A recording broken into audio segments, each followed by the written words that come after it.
That's kind of what you're getting with JD, right? So I knew a lot of people like him when I got to Harvard. I found a lot of people like him who would say whatever they needed to get ahead. And 5 years ago, that seemed like being the anti-Trump Republican, so that's what he was. Talked about how he was unfit, how he was cynical, called him an opioid. But I mean, for somebody whose identity is that they're connected to Appalachia, which has an opioid crisis, that really is the darkest thing you could possibly say about Donald Trump, at least in public. But behind the scenes, apparently he's actually calling him Hitler, right? Seriously. 5 years later, the way he gets ahead is that he's the greatest guy since sliced bread. Pete Buttigieg, America's favorite overachieving millennial and Secretary of Transportation, just dropped some verbal roadkill all over Senator JD Vance. Why? Because JD decided to go full internet troll, and Pete wasn't having it. So buckle up, folks, because this political roast session is about to go from 0 to 60 in under 5 seconds, just like a Tesla that JD probably thinks is woke. Once upon a time, JD Vance called Donald Trump noxious, reprehensible, and cultural heroin, which for the record is not something you usually say about the guy whose ring you'll be kissing 2 years later. But fast forward to JD Vance's Senate campaign, and suddenly Trump's not heroin, he's holy water. He went from Trump is dangerous to Trump is daddy faster than you can hallelujah. Pete Buttigieg, he noticed, and he was not amused. What topics would you love to discuss with him? Where do you start? I think, they've selected somebody who has really reminded so many Americans of why they are off-put by the turn that the Republican Party has taken in the last few years. It's not just that he said a lot of things that are weird or insulting, like the characterization of the Democratic Party as childless cat ladies. It's also that he seems to view everything in terms of the negative. Pete Buttigieg didn't just call out JD Vance's bootlicking, he went after his whole vibe. And that vibe? Permanent pessimism. Pete said, some people only see America in decline because that's the only story they know how to tell. They've mistaken negativity for patriotism and grievance for leadership. Ouch. Basically, Pete Buttigieg just accused JD of walking around with gloom-colored glasses like Eeyore if he had a podcast. According to Vance, the economy is failing, masculinity is dying, books are dangerous, and your neighbor's Prius is probably part of a secret globalist plot. For example, this thing about having children, I think a lot of us who have had kids would certainly say that experience opens you to a new way of thinking about the world. But he doesn't talk about it in those terms. He talks about how anybody who doesn't have kids is less than, that their perspectives have less value. In JD's world, parenthood isn't just a life choice, it's a political credential. He's basically walking around Capitol Hill like, I have 3 kids, therefore I understand the Constitution better than you. Vance has been on a bit of a parents know best tour, implying that if you don't have children, you clearly can't understand society, contribute to the country, or, in Pete Buttigieg's case, run a federal department. Look at Kamala Harris, Pete Buttigieg, AOC, the entire future of the Democrats is controlled by people without children. And how does it make any sense that we've turned our country over to people who don't really have a direct stake in it? And so you have people at Yale Law School, you have women who think that truly the liberationist path is to spend 90 hours a week working in a cubicle at McKinsey instead of starting a family and having children. Pete Buttigieg, who, by the way, does have kids, sees right through. He recently said, it's dangerous to suggest that your value as a citizen depends on your family structure. That's not patriotism. That's gatekeeping dressed up as family values. And he's right, because under JD Vance's logic, Albert Einstein, Jesus, and Dolly Parton would all be considered irrelevant. Let's be clear, raising kids is an incredible responsibility. But JD isn't celebrating parenthood. He's weaponizing it, using it like a moral litmus test to decide who gets to be taken seriously in politics and who's just a background noise. JD Vance likes to act like the Oval Office should come with a baby gate. If you're enjoying this video, don't forget to like, subscribe, and leave a comment about JD, the child lover.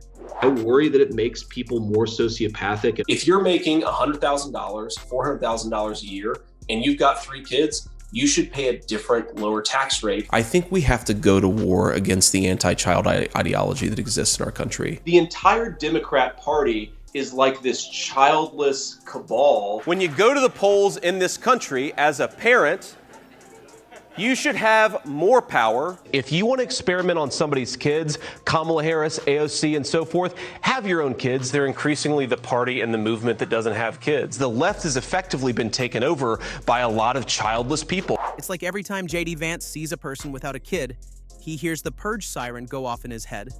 He's turned being childless into some kind of national crisis, like potholes, inflation, and a Netflix password sharing, but somehow worse. At this point, if JD Vance found out your houseplants don't reproduce, he'd probably give a floor speech about it.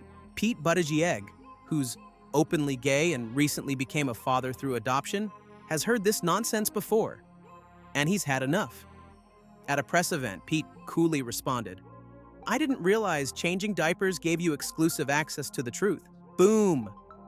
One-liner, no survivors. JD Vance talks about parenthood like it's a security clearance, as if every time he takes his kids to soccer practice, he unlocks a new level of enlightenment. It's not just a weird style that he brings. It's that this leads to weird policies, like his proposal that the number of votes you get in an election would be different depending on how many kids you have. But there's so many strange policy commitments he has. And so I guess what I would most want to see in that debate, whoever is at the table with him, is getting into that relationship between a strange worldview and a strange set of policies. Let's also remember his relationship to Project 2025. Wow, you heard it, folks? If you thought JD Vance was just out here ranting about cat ladies and childless people for fun, think again. Because behind the speeches, the sound bites, and the desperate need for Trump's approval is a plan, a real one. It's called Project 2025, and if JD Vance isn't just casually browsing, he's fully subscribed, newsletter and all. Project 2025 is basically the MAGA blueprint for dismantling everything from civil rights protections to government agencies that make sure your food isn't poisonous. It's the Make America Obedient Again starter pack. And JD Vance, he's all in.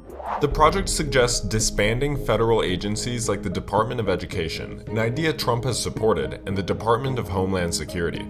On healthcare, the project recommends withdrawing the abortion pill mifepristone from the market and stopping the drug from being mailed. On economics, the proposals recommend cutting and restricting the use of food stamps, reducing the corporate income tax rate, cutting rates for high-income investors, and canceling federal student loan forgiveness programs. On the issue of immigration, the project advocates for increased funding for a wall on the US-Mexico border, for the implementation of fees for asylum seekers, and speedier processing at a premium price, immediately deporting unaccompanied children, a pause on funding for non-governmental immigration groups, and more.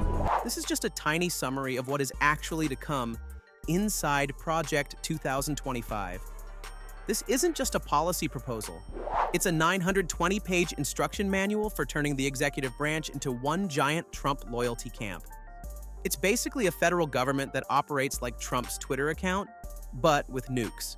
And we have Trump's favorite suck-up JD Vance following right along, with the enthusiasm of a guy who just found out Project 2025 includes a mandatory parenting test and a national ban on soy lattes. JD Vance isn't talking about a reform. He's talking about a complete takeover. It's the political equivalent of burning down your house because you don't like the wallpaper, and then handing the keys to the guy who lit the match. Pete Buttigieg isn't one to shout. He doesn't foam at the mouth on cable news or tweet in all caps. But when it comes to Project 2025, his alarm bells are ringing loud and clear. Just, in full sentences and proper grammar. Let's also remember his relationship to Project 2025. As you said, it's kind of amazing they put all this stuff out there. Yeah, it's remarkable. I think it's also telling that this is the first time I can remember that a comprehensive policy framework for a political party has been so profoundly unpopular that the president, the candidate of that party, has to pretend he's got nothing to do with it. Let's face it, it is definitely the roadmap for a future Trump administration. JD Vance, having him on the ticket, basically certifies that fact because JD Vance wrote the foreword to the forthcoming book by the Heritage Foundation president. The Heritage Foundation is the institutional home of Project 2025, which means it's basically Project 2025, the book. So it couldn't be more on the nose in terms of revealing where a Trump presidency would take this country. Project 2025 wants to gut federal agencies, politize civil service roles, and essentially give the president the ability to hire and fire anyone who doesn't clap hard enough at his rallies. And Pete? He sees the writing on the wall, and it's written in Comic Sans and bold letters. Pete Buttigieg sees Project 2025 for what it is. Dangerous, not bold, not innovative, not finally draining the swamp. Just a fancier way of saying, let's break the system so our guy never loses again. So while JD Vance is out here polishing his spot in the Project 2025 Fantasy League, Pete's reminding us that democracy isn't something you just gut renovate every time your side doesn't win. Because once you replace institutions with personality, laws with obedience, and public service with political servitude, you're not running a republic anymore. You're running a cult with a parking garage, so at the end of the day, Pete Buttigieg isn't just calling out JD Vance because he disagrees with him. He's calling him out because Vance represents something deeper and darker. Pete's not buying it, and neither should we. So maybe the real test of leadership isn't whether you have kids, but whether you care about everyone's.